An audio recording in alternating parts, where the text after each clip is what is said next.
মাদ্রাসার ছাত্র বাথরুমে গিয়া মারা গেছে। বলেন কই গিয়া মারা গেছে? সবাই বলেন কই গিয়া মারা গেছে? আপনারা কষ্ট পাইতেছেন? কষ্ট পাইতেছেন? একজন মাদ্রাসার ছাত্র বাথরুমে গিয়া মারা গেছে। বাথরুমে তো তার মা বাবা অনেক বুকে ব্যথা। মাদ্রাসায় দিলাম। মানুষ মসজিদে মারা গেলে, মাদ্রাসায় মারা গেলে একটা খুশি হয়, মানে একটা আনন্দ পায়। ভালো জায়গায় মারা গেছে, আল্লাহর ঘরে মারা গেছে, নবীর ঘরে মারা গেছে, আরে নামাজ পড়ার সময় মারা গেছে, জিকির করার সময় মারা গেছে, ভালো হালত, আল্লাহ উসিলায় মাফ করে দিবে। ঠিক কিনা বলেন? ঠিক কিনা বলেন? তো মাদ্রাসার ছাত্র বাথরুমে মারা গেছে, এতে করে তার মা বাবার মনে অনেক ব্যথা আরম্ভ হয়ে গেছে। আমার ছেলেটারে মাদ্রাসায় দিলাম, বাথরুমে মারা গেল। মাদ্রাসার ভিতরেও যদি মরতো, মন্ডারে অনেক বুঝাইতাম, তার উসিলায় যদি আমরা জান্নাত পাইতাম, আর সেও তো মরল বাথরুমের ভিতরে। একজন বুজুর্গের মুখের জবানের এই কথা উদাহরণ, আল্লাহু আকবার কাবীর, যে কিছুদিন পরে তার মা বাবাকে স্বপ্নে দেখানো হয়েছে যে তোমার সন্তান আল্লাহ সুবহানাহু ওয়া তাআলা বাথরুমে মারছে ঠিকই, বাথরুমে মরছে ঠিকই, তোমার সন্তান আল্লাহ তাআলা জান্নাতবাসী করে দিচ্ছে। এই ছেলে বলতেছে, মা আমি জান্নাতে আছি। কয় বাবা তুই তো বাথরুমে মারা গেলি, তো জান্নাতে গেলি কেমনে? এত খারাপ নিকৃষ্ট জায়গা, পৃথিবীর সবথেকে নিকৃষ্ট জায়গা। আল্লাহু আকবার।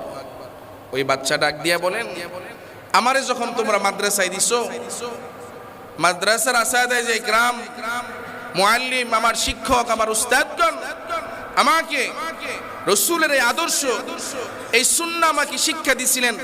বাথরুমে ঢুকতে বাম পা দিয়া ঢুকবা, বের হওয়ার সময় ডান পা দিয়া বের হইবা, আর ঢুকার সময় দোয়া পড়বা, আল্লাহুম্মা ইন্নী আউযু বিকা মিনাল খুবুসি ওয়াল খাবাইস। আমি যেই দিন ইন্তেকাল করি বাথরুমের ভিতরে, আমি যেই দিন ইন্তেকাল করি বাথরুমের ভিতরে, ওই দিন আমার উস্তাদের কথা শুনে, রাসূলের আদর্শ মেনে আমি ডান বাম পা দিয়া ঢুকলাম, আর ঢুকার সময় দোয়াটা পরে ঢুকছিলাম। এজন্য মা আমি রাসূলের আদর্শ মেনে বাথরুমে গিয়েও মরার কারণে আল্লাহ পাক রব্বুল আলামিন খুশি হইয়া আমারে জান্নাতবাসী বানায়া দিছে।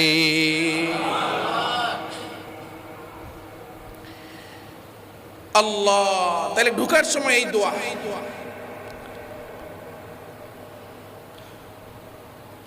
বের হওয়ার সময় দোয়া পড়ার কথা বলছেন। এই ব্যাপারে আম্মা জান আয়েশা সিদ্দিকা রাদিয়াল্লাহু তাআলা আনহা থেকে এক হাদিস, কানা নবী সাল্লাল্লাহু আলাইহি ওয়াসাল্লাম কানা ইযা খরাজা মিনাল খলা গুফরানাক। আরেক বর্ণনায় গুফরানাক আলহামদুলিল্লাহিল্লাযী আযহাবা আন্নিল আযা ওয়া আফানি। إن النبي صلى الله عليه وسلم كان إذا خرج من الخلاء أما عائشة صديقة رضي الله تعالى عنها বলেন, নবীজি সাল্লাল্লাহু আলাইহি ওয়াসাল্লাম যখন খলা থেকে বের হইতেন, বাথরুম থেকে যখন বের হইতেন, আল্লাহর নবী সাল্লাল্লাহু আলাইহি ওয়াসাল্লাম পড়তেন গুফরানাক গুফরানাক। ভিন্ন এক বর্ণনায় আসছে আলহামদুলিল্লাহ আলহামদুলিল্লাহিল্লাযী আযহাবা আন্নিল আযা ওয়া আফানি। প্রতিটা জিনিস, প্রত্যেকটা বিষয়ের নিয়ম নীতি পদ্ধতি রাসূল সাল্লাল্লাহু আলাইহি সাল্লাম বাতায়া দিয়ে গেছে। কাফির মুশরিক বেঈমানগণ হযরত সালমান ফারসি রাদিয়াল্লাহু তাআলা আনহুকে দেখে ইশারা করে তিরস্কার করছিলেন। তিরস্কার, তোমাদের নবী কি বাথরুম কেমনে করে এটাও দেখায় দিয়ে গেছে, এটাও দেখায় দেয়, এটাও কি শিখানো লাগে? এটাও কি শিখানোর বিষয়? এটা তার কাছে কেমন একটা অসামাজিকতা, অভদ্রতা, এটা তার কাছে খুব খারাপ লাগছে। একটা ময়লা ত্যাগ করবে, কত লজ্জাজনক বিষয়। এটাও নবী মুহাম্মদ রাসূলুল্লাহ সাল্লাল্লাহু আলাইহি ওয়াসাল্লাম এটা তোমাদের কি শিখায় গেছে? এটাও শিখায়। কি নির্লজ্জতা, কি অসভ্যতামি, কি অভদ্রতা! এটা হলো তাদের কথা। আলহামদুলিল্লাহ সুম্মা আলহামদুলিল্লাহ। হযরত সালমান ফারসি রাদিয়াল্লাহু তাআলা আনহু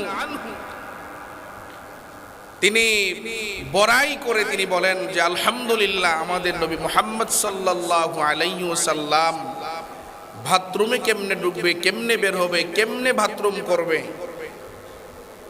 সব কিছু আমাদেরকে শিখাইছেন। এটা আমরা নিজেরা গর্ব মনে করি। সুবহানাল্লাহ বলবেন না? এটা কি আমাদের কাছে লজ্জা মনে হয়? এখনো অনেক মানুষ এমন আছে, আলহামদুলিল্লাহ, হয়তো বা অনেকেই দাওয়াত তাবলীগের ছোঁয়া পেয়ে দ্বীনের কিছু শিখছেন এবং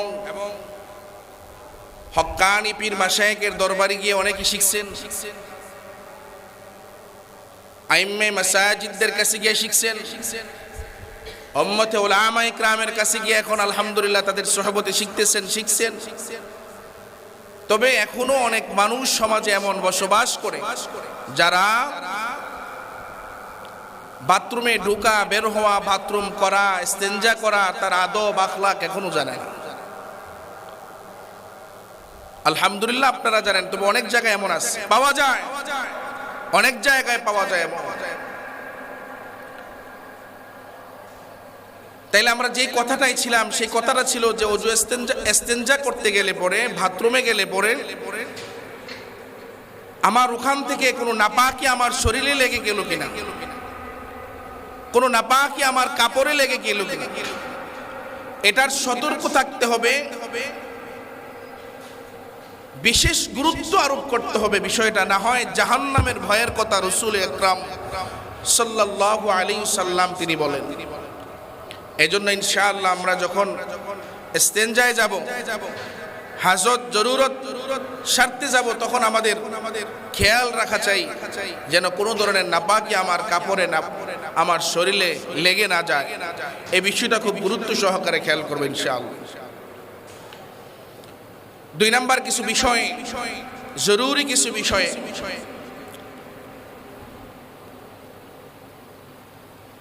কিছু নির্দিষ্ট স্থান আছে যে জায়গাগুলোতে প্রস্রাব করা নিষেধ করা হয়েছে, রাসূল নিষেধ করেছেন।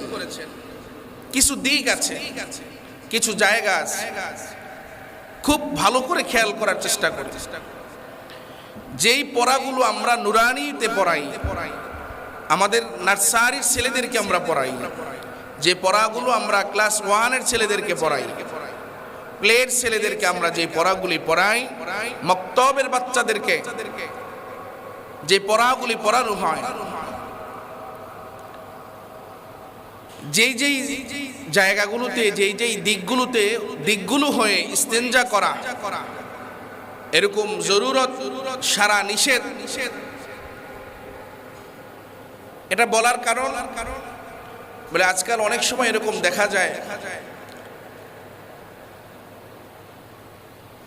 জরুরতের প্রয়োজন হয়েছে, তো এটা কি রাস্তার পাশ, কি আমার আশেপাশে লোকজন আছে কিনা, এটা কোন দিক, অথবা আমি যে প্রস্রাব করলাম পানিটা কোথায় গেল, আমি যে প্রস্রাব করলাম এই যে প্রস্রাবের কারণে অন্য কারো কোনো ক্ষতি হলো কিনা, এই বিষয়গুলো আমাদের জেহানে থাকা জরুরি। এই জরুরত কেবলার দিকে হয়ে সারা যাবে না। বলেন কোন দিকে হয়ে সারা যাবে না? সবাই বলেন কেবলার দিকে মুখ করে এই জরুরত সারা যাবে না। বুঝতেছেন তো জরুরত কি? ইস্তেঞ্জা, পায়খানা, এটা কেবলার দিকে মুখ করে করা যাবে না কোনো অবস্থাতেই না। দালান কোটায় করেন, আলহামদুলিল্লাহ মুসলিম দেশ, 92% মুসলমানের দেশ, আলহামদুলিল্লাহ। তো পশ্চিম দিকে করা যাবে না, ওদিকে মুখ করে করা যাবে না, আবার ওদিকে পিঠ করেও করা যাবে না, এই কেবলাকে পিঠ দিয়েও করা যাবে না। আমাদের কেবলা কোন দিকে? বলেন কেবলা কোন দিকে? পশ্চিম দিকে হলো আমাদের কেবলা। যারা কাবার পশ্চিমে আছে তাদের কেবলা হলো পূর্ব দিকে, তো আমাদের কেবলা হলো পশ্চিম দিকে। তাইলে এক কথায় বোঝা যায় পশ্চিম দিকে মুখ করে প্রস্রাব করা যাবে না, আবার পিঠ দিয়েও প্রস্রাব করা যাবে না। এমন জায়গায় প্রস্রাব করা যাবে না যে আপনি প্রস্রাব করতে বসছেন, আপনাদের অনেকের কাছে মনে হবে এইগুলা কি বলা লাগে, কিন্তু রাসূল আকরাম ফখরে দু আলম সাইয়্যিদুনা জনাবে মুহাম্মদ সাল্লাল্লাহু আলাইহি ওয়াসাল্লাম এই সমস্ত বিষয়গুলো এত গুরুত্ব আরোপ করে সাহাবায়ে আজমাইনদেরকে শিক্ষা দিয়েছেন যা অন্যান্য নসিহাতগুলো তার থেকে গুরুত্ব কম দিতেন। এই বিষয়গুলো পাক পবিত্রতার ব্যাপারে এতটা গুরুত্ব দিতেন।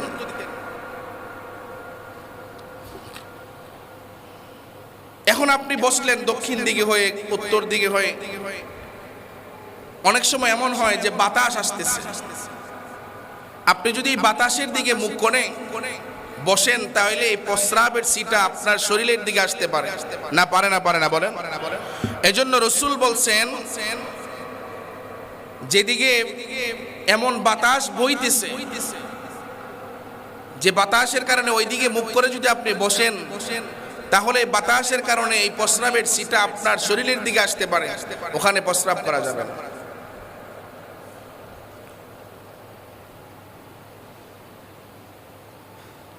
এবং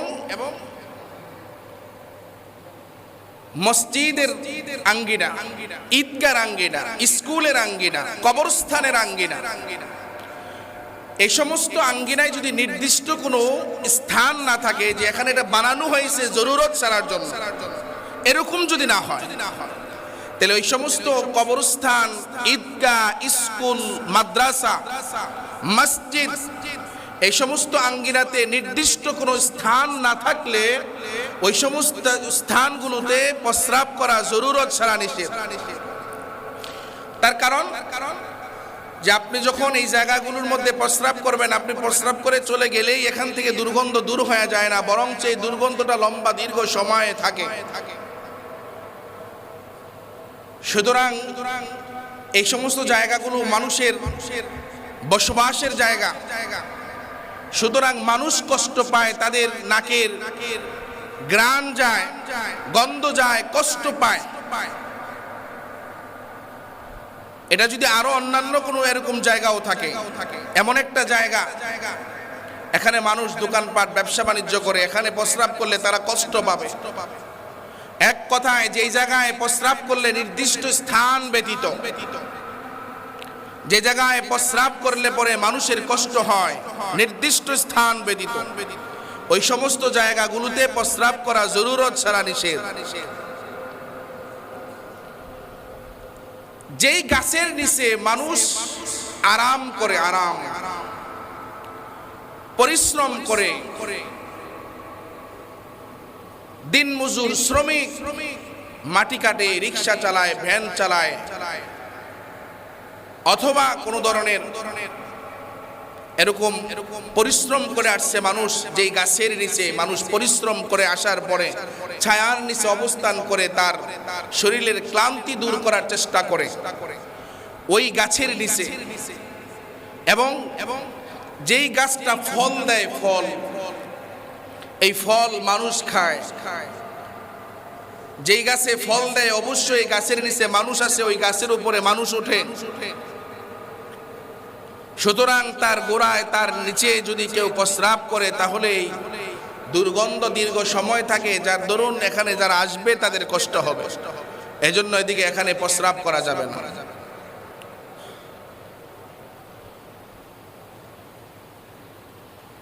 প্রস্রাবের কিছু আদব আছে।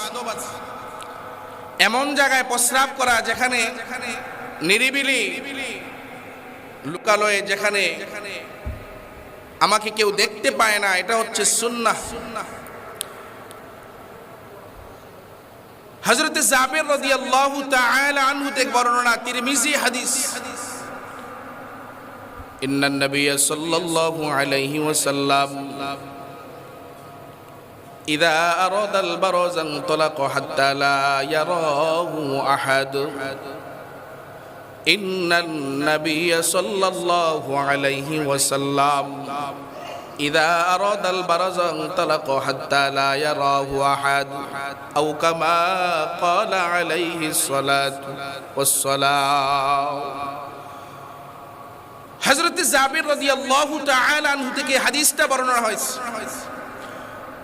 আমার আপনার নবী, মায়ার নবী, রহমাতুল লিল আলামিন, সরকারে দুজাহা, তিনার যখন জরুরতের প্রয়োজন হতো, হাজতের প্রয়োজন হইতো,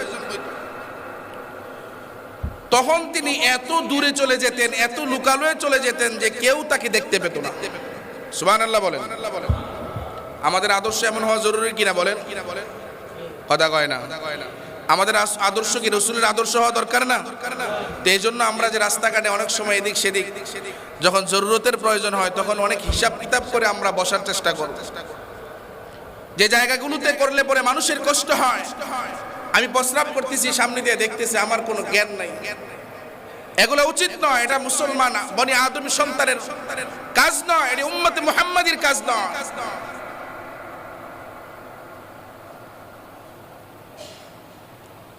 এগুলো পাকপাখালি গৃহপালিত পশু, রাস্তার ওই সমস্ত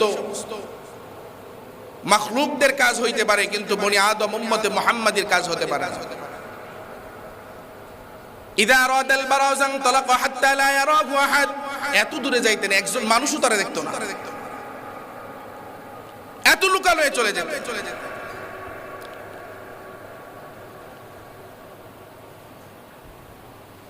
এজন্য আমাদের কিবলার দিকে মুখ করে আমাদের প্রস্রাব যেন আমরা না করি, আবার পিঠ দিয়েও যেন না করি।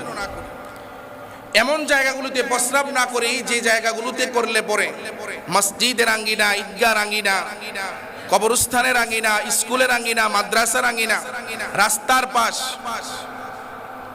যেখানে করলে পরে মানুষের কষ্ট হয়, গাছের নিচে, যেই গাছের নিচে মানুষ ছায়া নেয়, এবং ফলের গাছের নিচে।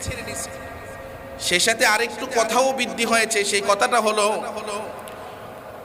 খালের পার, খাল তো বুঝেন, পুকুরের পার, যদিও আপনার প্রস্রাবটা পানিতে যায় না, তথাপিও নিষেধ করা হয়েছে।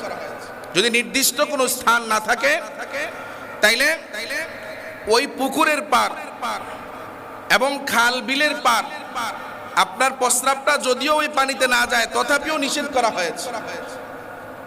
এজন্য এই বিষয়গুলো খুব খেয়াল রাখা।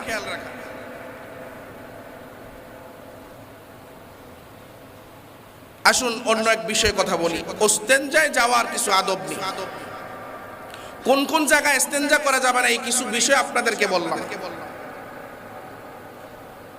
ইস্তেঞ্জার কিছু আদব হলো, আমরা যখন ইস্তেঞ্জায় ঢুকবো তখন বাম পা দিয়ে প্রবেশ করার চেষ্টা করব। বলেন কোন পা দিয়া? বাম পা দিয়ে, এবং দোয়া পড়ার চেষ্টা করব। এই বিষয়ে একটা হাদিস আনছেন হযরত আনাস রাদিয়াল্লাহু তাআলা আনহু, সহিহ বুখারীর হাদিস। হযরত আনাস রাদিয়াল্লাহু তাআলা আনহু বলেন, কানান নবী সাল্লাল্লাহু আলাইহি ওয়াসাল্লাম ইযা আরাদা আন ইয়াদখুলাল খালা قال اللهم إني أعوذ بك من الخبث والخبائث أو كما قال عليه الصلاة والسلام। আল্লাহর নবী সাল্লাল্লাহু আলাইহি ওয়াসাল্লাম হযরত আনাস থেকে বর্ণনা, আনাস বলেন রাসূল করিম সাল্লাল্লাহু আলাইহি ওয়াসাল্লাম যখন বাথরুমে ঢুকতেন, হাজত ছাড়ার জন্য ঢুকতেন, তখন তিনি দোয়াটা পড়তেন, আল্লাহুম্মা ইন্নী আউযু বিকা মিনাল খুবুসি ওয়াল খাবাইস। বলেন, মুখস্থ করেন, আল্লাহুম্মা, বলেন আল্লাহুম্মা ইন্নী আউযু বিকা মিনাল খুবুসি ওয়াল খাবাইস। এই ব্যাপারে একটা উদাহরণ একজন বড় একজন আলেমের মুখে শোনা, ভালো করে বুঝেন, একজন আলেমের মুখে শোনার এক কথা। আল্লাহ থেকে ফানা চাওয়া দোয়ার মাধ্যমে এবং খবিস শয়তান থেকে ফানা চাওয়া, এই দোয়ার বদৌলতে একজন মাদ্রাসার ছাত্র বাথরুমে গিয়া মারা গেছে। বলেন কই গিয়া মারা গেছে? সবাই বলেন কই গিয়া মারা গেছে? আপনারা কষ্ট পাইতেছেন? কষ্ট পাইতেছেন? একজন মাদ্রাসার ছাত্র বাথরুমে গিয়া মারা গেছে। বাথরুমে তো তার মা বাবা অনেক বুকে ব্যথা, মাদ্রাসায় দিলাম। মানুষ মসজিদে মারা গেলে, মাদ্রাসায় মারা গেলে একটা খুশি হয়, মানে একটা আনন্দ পায়। ভালো জায়গায় মারা গেছে, আল্লাহর ঘরে মারা গেছে, নবীর ঘরে মারা গেছে, আরে নামাজ পড়ার সময় মারা গেছে, জিকির করার সময় মারা গেছে, ভালো হালত, আল্লাহ উসিলায় মাফ করে দিবে। ঠিক কিনা বলেন? ঠিক কিনা বলেন? তো মাদ্রাসার ছাত্র বাথরুমে মারা গেছে, এতে করে তার মা বাবার মনে অনেক ব্যথা আরম্ভ হয়ে গেছে। আমার ছেলেটারে মাদ্রাসায় দিলাম, বাথরুমে মারা গেল। মাদ্রাসার ভিতরেও যদি মরতো, মন্ডারে অনেক বুঝাইতাম, তার উসিলায় যদি আমরা জান্নাত পাইতাম, আর সেও তো মরল বাথরুমের ভিতরে। একজন বুজুর্গের মুখের জবানের এই কথা উদাহরণ, আল্লাহু আকবার কাবীরা, যে কিছুদিন পরে তার মা বাবাকে স্বপ্নে দেখানো হয়েছে যে তোমার সন্তান আল্লাহ সুবহানাহু ওয়া তাআলা বাথরুমে মারছে ঠিকই, বাথরুমে মরছে ঠিকই, তোমার সন্তান আল্লাহ তাআলা জান্নাতবাসী করে দিচ্ছে। এই ছেলে বলতেছে, মা আমি জান্নাতে আছি। কয় বাবা তুই তো বাথরুমে মারা গেলি, তো জান্নাতে গেলি কেমনে? এত খারাপ নিকৃষ্ট জায়গা, পৃথিবীর সবথেকে নিকৃষ্ট জায়গা। আল্লাহু আকবার। ওই বাচ্চা ডাক দিয়া বলেন, আমারে যখন তোমরা মাদ্রাসায় দিছো, মাদ্রাসার আসাদায়ে যে ইকরাম, মুআল্লিম, আমার শিক্ষক, আমার উস্তাদগণ আমাকে রাসূলের এই আদর্শ, এই সুন্নাহ আমাকে শিক্ষা দিছিলেন। বাথরুমে ঢুকতে বাম পা দিয়া ঢুকবা, বের হওয়ার সময় ডান পা দিয়া বের হইবা, আর ঢুকার সময় দোয়া পড়বা, আল্লাহুম্মা ইন্নী আউযু বিকা মিনাল খুবুসি ওয়াল খাবাইস। আমি যেই দিন ইন্তেকাল করি বাথরুমের ভিতরে, আমি যেই দিন ইন্তেকাল করি বাথরুমের ভিতরে, ওই দিন আমার উস্তাদের কথা শুনে, রাসূলের আদর্শ মেনে আমি ডান বাম পা দিয়া ঢুকলাম, আর ঢুকার সময় দোয়াটা পরে ঢুকছিলাম। এজন্য মা আমি রাসূলের আদর্শ মেনে বাথরুমে গিয়েও মরার কারণে আল্লাহ পাক রব্বুল আলামিন খুশি হইয়া আমারে জান্নাতবাসী বানায়া দিছে।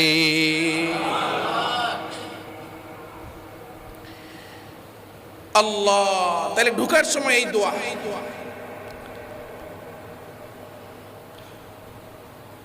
বের হওয়ার সময় দোয়া পড়ার কথা বলছেন। এই ব্যাপারে আম্মা জান আয়েশা সিদ্দিকা রাদিয়াল্লাহু তাআলা আনহা থেকে এক হাদিস, কানা নবী সাল্লাল্লাহু আলাইহি ওয়াসাল্লাম কানা ইযা খারাজা মিনাল খালা গুফরানাক। আরেক বর্ণনায় গুফরানাক আলহামদুলিল্লাহিল্লাযী আযহাবা আন্নিল আযা ওয়া আফানি। ইন্নান নবী সাল্লাল্লাহু আলাইহি ওয়াসাল্লাম কানা ইযা খারাজা মিনাল খালা। আম্মা আয়েশা সিদ্দিকা রাদিয়াল্লাহু তাআলা আনহা বলেন, নবীজি সাল্লাল্লাহু আলাইহি ওয়াসাল্লাম যখন খলা থেকে বের হইতেন, বাথরুম থেকে যখন বের হইতেন, আল্লাহর নবী সাল্লাল্লাহু আলাইহি ওয়াসাল্লাম পড়তেন গুফরানাক গুফরানাক। ভিন্ন এক বর্ণনায় আসছে আলহামদুলিল্লাহি গুফরানাক আলহামদুলিল্লাহিল্লাযী আযহাবা আন্নিল আযা ওয়া আফানি। এই দোয়াগুলি আমার নুরানির মাদ্রাসার ছাত্রদেরও পড়েন ইনশাআল্লাহ। আমাদের শিক্ষা খুব জরুরি, খুব গুরুত্ব দিয়ে শিক্ষা জরুরি।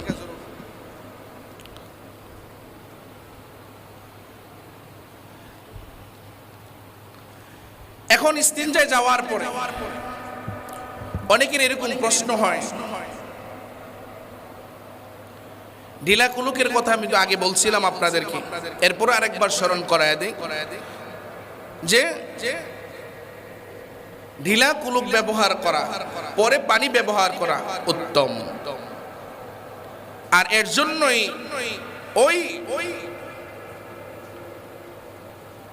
কুবাবাসীর কথা আল্লাহ পাক রব্বুল আলামিন কুরআনে হাকিমে আনছেন, ফীহি রিজালুন ইউহিব্বুনা ইয়াতাতাহহারু ওয়াল্লাহু ইউহিব্বুল মুত্তাহহিরিন। কুবাবাসীর কথা কোরআনে হাকিমে আল্লাহ আনছে যে আরবের মানুষ শুধু ঢিলা কুলুক করতেন, কারণ তাদের পায়খানা এরকম ছিল, পাতলা ছিল না, যার দরুন পানির খুব প্রয়োজন কম হতো, অথবা পানি কম ছিল, মরুভূমি, কয়েকটা কারণে বেশি ঢিলা কুলুক ব্যবহার করতেন। এখন তো আলহামদুলিল্লাহ আমাদের পানির সমস্যা নাই, তো এই জন্য এই কথাটা আমি আগেও বলছিলাম। তো এখন আমরা ঢিলা কুলুকও ব্যবহার চেষ্টা করব এবং পানিও ব্যবহার চেষ্টা করব। তবে যদি কেউ শুধু পানিও ব্যবহার করে আলহামদুলিল্লাহ হয়ে যাবে। তো উভয়টা করার জন্য আমরা চেষ্টা করি।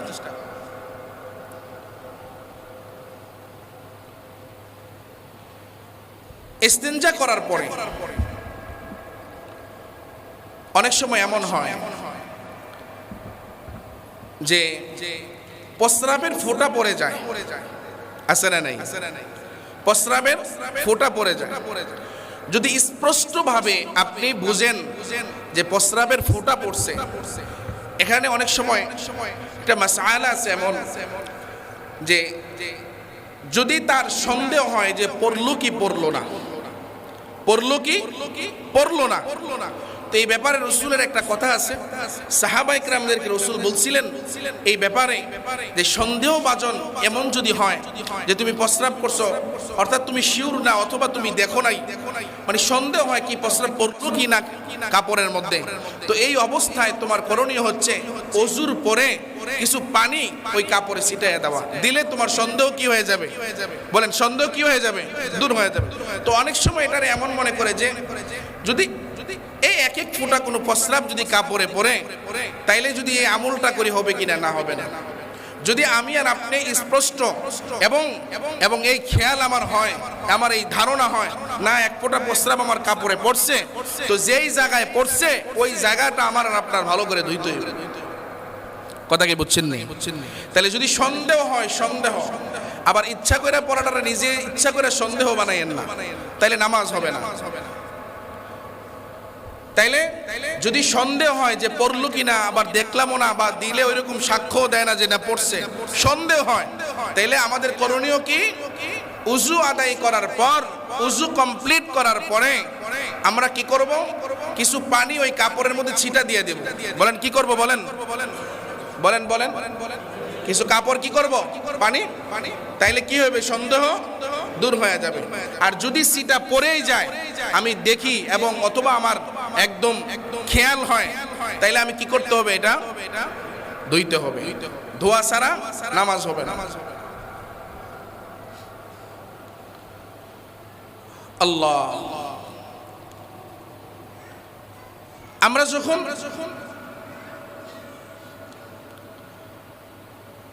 ইস্তেঞ্জা করে বের হব, পবিত্র হওয়ার তিনটা সূরত। বলেন কয়টা সূরত? সবাই কোন? অনেকে মনে কষ্ট পাইতেছে, হুজুর এডি আবার কথা, এডি আবার ওয়াজ, এডি আবার নসিহত। হ্যাঁ, কথা কয় না। একটা ঘটনা কইবেন সুন্দর করে, একটু শুনবো। হ্যাঁ, যত ওয়াজ করেছি সব থেকে ওয়াজের গুরুত্বপূর্ণ ওয়াজ হলো আজকে। কথা বুঝেন নাই? গুরুত্বপূর্ণ ওয়াজ ভালো করে বুঝেন। তিন সূরতে পবিত্রতা হাসিল হয়। কয় সূরতে? সবাই বলেন কয় সূরত? তিন সূরত। এক নাম্বার সূরত ওযুর মাধ্যমে। বলেন কিসের মাধ্যমে? ওযুর মাধ্যমে। দুই নাম্বার সূরত গোসলের মাধ্যমে। দুই নাম্বার সূরত গোসলের মাধ্যমে। তিন নাম্বার সূরত তায়াম্মুমের মাধ্যমে। কিসের মাধ্যমে? তায়াম্মুমের মাধ্যমে। এক নম্বরে ওযুর মাধ্যমে, দুই নম্বরে গোসলের মাধ্যমে, তিন নম্বরে তায়াম্মুমের মাধ্যমে। শরীয়তের নির্দিষ্ট নিয়ম যেইভাবে দেওয়া, ওইভাবে মাটি বা পানি ব্যবহার করে পবিত্রতা অর্জন করাকে তাহারাত বলে। আরবি ভাষা তাহার।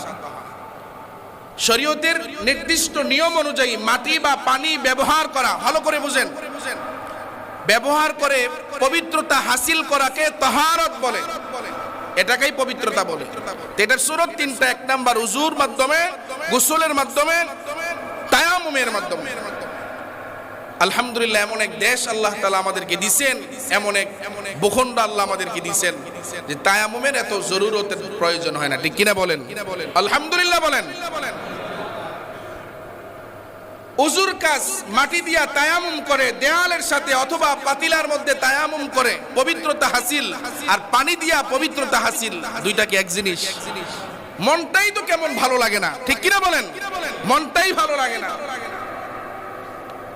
আল্লাহ তাআলার কাছে হাজার শুকরিয়া, এমন এক ভূমি আমাদেরকে আল্লাহ দিলেন, যেখানেই পাইপ দেয় এখানেই পানি, যেখানেই পাইপ দেয়, যেখানেই কূপ দেয় এখানেই পানি আল্লাহ বের করে দেয়। সুবহানাল্লাহ।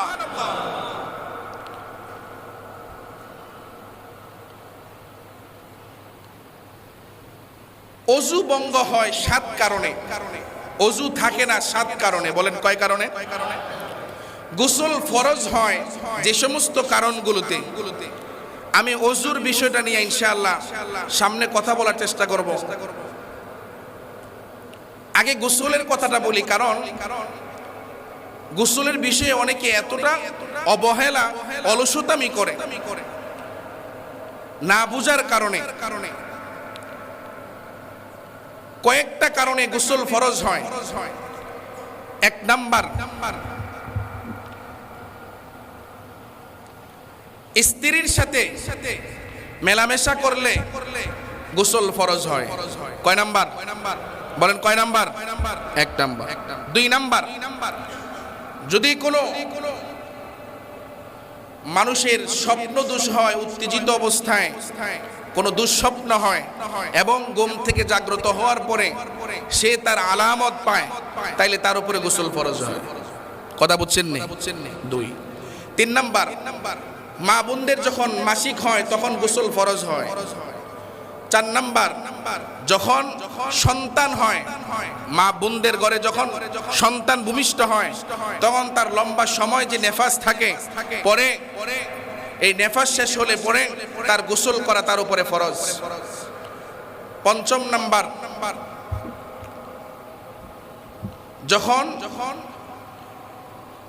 কোনো অমুসলিম মুসলমান হয়, বলেন কোনো অমুসলিম মুসলমান হয় তখন তার উপরে গোসল ফরজ হয়।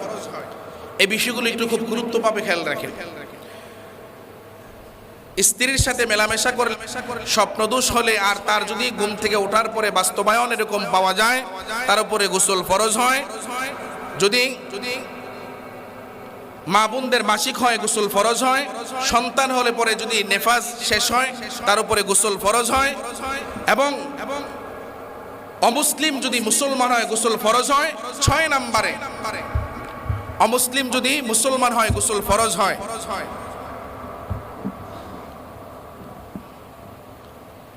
এই বিষয়গুলো আমাদের